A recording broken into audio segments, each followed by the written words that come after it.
Assalamualaikum warahmatullahi wabarakatuh. Perkenalkan, nama saya Bina Wisesara. Dan saya Rifki Tiaso Yudi dari MSN 32 Di sini kami akan menjelaskan konsekuensi pelanggaran norma dan dan kesepakatan. kesepakatan.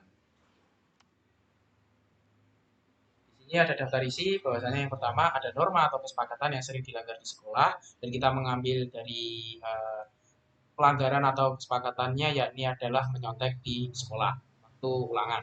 Lalu yang kedua ada faktor yang menyebabkannya, lalu yang ketiga ada konsekuensi untuk mengatasinya. Norma atau kesepakatan yang sering dilanggar di sekolah.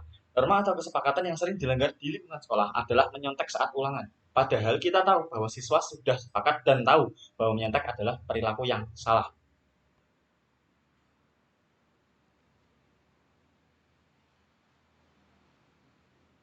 Lalu ada faktor yang menyebabkannya. Faktor yang menyebabkan para siswa melakukan aksi menyontek karena sekolah di Indonesia lebih mementingkan nilai daripada kejujuran, sehingga mereka melakukan berbagai cara untuk mendapatkan nilai yang tinggi. Lalu antara lain yang pertama ada tidak percaya diri, bahwasanya pada siswa-siswa itu merasa bahwasanya tidak percaya diri, mereka tidak tahu akan potensi diri mereka sehingga mereka menyontek pada saat waktu ulangan. Lalu yang kedua takut gagal, mereka takut untuk mendapatkan nilai yang jelek. Padahal mereka mungkin saja bisa untuk mendapatkan hasil mereka yang baik walau mereka tidak menyontek.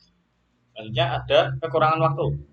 Kekurangan waktu sendiri banyak terjadi ketika siswa merasa kurang belajar sehingga tidak dapat mengerjakan soal dengan maksimal dan akhirnya membuang terlalu banyak waktu pada saat soal-soal awal dan akhirnya mereka tidak bisa menyelesaikan ujian tepat waktu sehingga mereka terpaksa untuk menyontek sehingga mereka dapat mendapatkan jawaban. Akhir ada mementingkan nilai.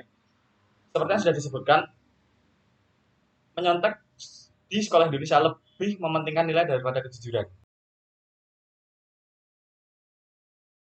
Lulus, momen yang kita tunggu-tunggu. Pakai baju bagus, foto bareng teman dan keluarga, saling ngucapin selamat, semua senang. Tapi seringkali ketika kita udah di tempat kerja semua hal malah bakal jadi ngebingungin.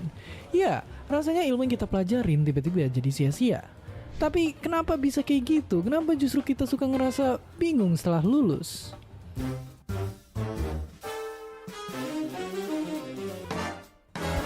Simpelnya ini karena banyak dari kita yang coba fokus ke garis akhir aja. Ya, lulus. Alasannya bisa macam-macam, mulai dari tekanan dari orang sekitar sampai tuntutan lingkungan. Hal ini yang mungkin tanpa sadar bikin kita terlalu fokus ngejar gelar atau nilai tanpa terlalu peduliin prosesnya. Tapi di sisi lain mungkin sistem pendidikan kita juga yang ngehasilin pola pikir kayak gini, cuma fokus ke hasil. Nggak percaya? Lihat aja. Orang-orang pada milih buat ngerjain soal matematika pakai rumus cepat. Ngehafal tanggal-tanggal bersejarah tapi nggak ngerti apa yang terjadi di baliknya. Bahkan ngambil jalan pintas nyelesain ujian dengan pakai joki. Ya, karena nggak ngehargain proses, kita jadi nggak benar-benar paham ilmunya sampai dalam. Jadinya kita juga mungkin susah nerapinnya ketika terjun ke dunia kerja.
Lalu selanjutnya ada konsekuensi untuk mengatasinya.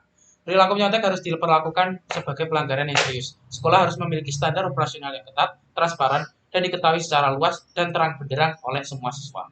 Di sisi lain, sekolah dan guru-guru harus konsisten mempromosikan nilai-nilai kejujuran, integritas, dan tanggung jawab di antara siswa.